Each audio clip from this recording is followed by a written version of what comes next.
జరుగుతున్న తొలి అసెంబ్లీ సమావేశాలకు పటిష్ట భద్రత ఏర్పాటు చేశారు. వీఐపీల నుంచి మాట రావద్దనే ఉద్దేశంలో పోలీసులు అన్ని జాగ్రత్తలు తీసుకున్నారు. వెలగపూడి పరిసర ప్రాంతాల్లో 5 చెక్ పోస్టులు ఏర్పాటు చేసి రాకపోకలు నియంత్రిస్తున్నారు.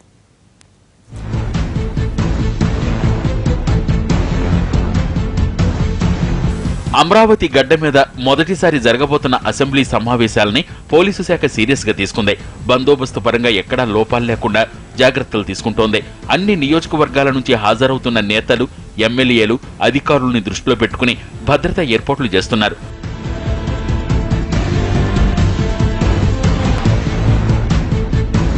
అసెంబ్లీతో పాటు పరిసర ప్రాంతాల్లో భారీ బందోబస్తు ఏర్పాటు చేశారు.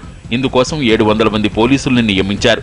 ఐజీ ఎన్ సంజయ్ పర్యవేక్షణలో అర్బన్, రూరల్ ఎస్పీలు త్రిపాఠి, నారాయణ్ నాయకులు ఎవరి పరిధిలో వారు భద్రతా ఏర్పాట్లపై దృష్టి సారించారు. విజయవాడ వైపు నుంచి వచ్చే వీఐపీలు, ఎమ్మెల్యేలు ఎక్కువగా కరకట్ట రోడ్డు ద్వారా వస్తున్న తరుణంలో ఆ రోడ్డులో పటిష్ట బందోబస్తును ఏర్పాటు చేస్తున్నారు.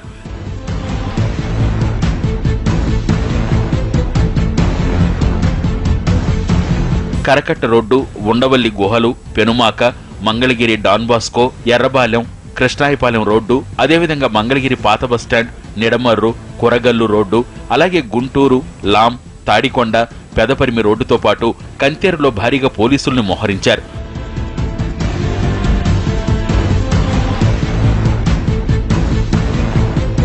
అసెంబ్లీ సమావేశాలకు హాజరయ్యే రూట్లలో 5 చెక్పోస్టులను ఏర్పాటు చేశారు. కరకట్టలోని మంతెన సత్యనారాయణ ఆశ్రమం వద్ద, ప్రకాశం బ్యారేజీ వద్ద, ఉండవల్లి స్క్రూ బ్రిడ్జ్ వద్ద, తాడికొండ అడ్డరోడ్డు వద్ద, మంగళగిరి డాన్బాస్కో వద్ద చెక్ పోస్టులను ఏర్పాటు చేశారు.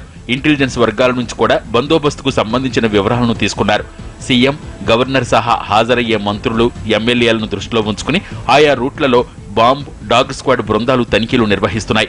మొత్తం 5 ఎస్పీలతో పాటు 20 మంది డీఎస్పీలు, 41 మంది సీఐలు, 123 మంది ఎస్ఐలు, మరో 550 మంది సిబ్బంది అసెంబ్లీ డ్యూటీలో ఉన్నారు.